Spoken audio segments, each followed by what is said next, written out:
आज केज पंचायत समितीच्या कार्यालयाच्या प्रांगणामध्ये आम्ही या ठिकाणी वृक्षारोपण करतोय। खरं तर हे वृक्षारोपण अगोदर झालं होतं। मागील बीडीओ माननीय मोराळे साहेब यांच्या काळात आपण इथं झाडं लावली होती, नागरिक होते, फोटो सेशन सुद्धा झालं होतं। परंतु पाणी व्यवस्थापन न झाल्यामुळं बरीचशी झाडं ही वाळली होती, सुकली होती।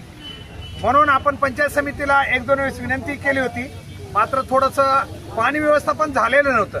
आज राठोड साहेब आलेले आहेत, उप गटविकास अधिकारी आणि बाकी मान्यवर बी आहेत, खास करून गदळे सर, ज्येष्ठ नागरिक वगैरे आहेत। आम्ही जेव्हा ऑफिसमध्ये गेलो तेव्हा असं कळलं की काही झाडं इथलं जी लावली होती ती पाण्याअभावी वाळली होती।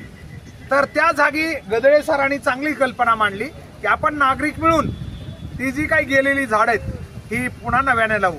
आम्ही या ठिकाणी आपलं जे पाण्याची टाकी तिथल्या झाडं विक्रेत्याकडून एक 6-7 झाडं आणलेली आहेत। आता म्हणजे झाडं आणली ही विशेष नाहीये, परंतु सांगायचं तात्पर्य आहे आमची झाडं जगली पाहिजेत। एक झाड जेव्हा सावली देतं तेव्हा त्याची किंमत आपल्याला कळते। म्हणून आम्ही या ठिकाणी राठोड साहेबांना विनंती केली, झाडं आम्ही लावून देतो पुन्हा एकदा, परंतु ती झाडं जगली पाहिजेत। आता आपण बघू शकताय ही झाडं काही या ठिकाणी मागं जर बघितलं ही नव्यानं आता जी अशी झाडं आणलेली की जी शेळ्या वगैरे खाणार नाहीत, म्हणून आता आपल्या परिसरात लावली गेलेली आहेत। आमचं एवढंच म्हणणं आहे फक्त प्रशासनाला, यापुढं साहेबांनी तसं सांगितलंय सोमवार आणि गुरुवार या 2 दिवशी या झाडाला पाणी घातलं जाईल अशी त्यांनी ग्वाही दिली। मला वाटतं राठोड साहेब 2 शब्द सांगतील। आता भोसले साहेबांनी सांगितल्यानुसार झाडाची संपूर्ण जबाबदारी आमच्यावर राहील। एकही झाड आम्ही जळू देणार नाही आणि झाडाची पूर्णपणे वाढ। या ठिकाणी गदळे सर आहेत, ज्येष्ठ नागरिक आहेत। आता सर बी 2 फक्त शब्द बोलतील।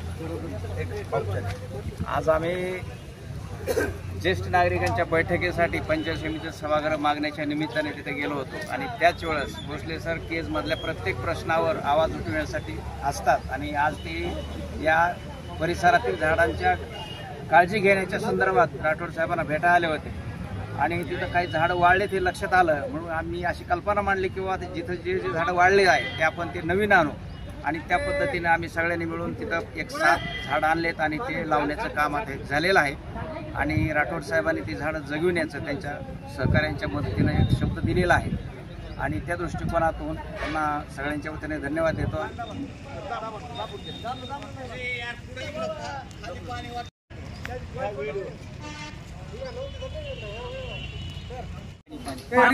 हातात घेतलं त्यांच्या मुळे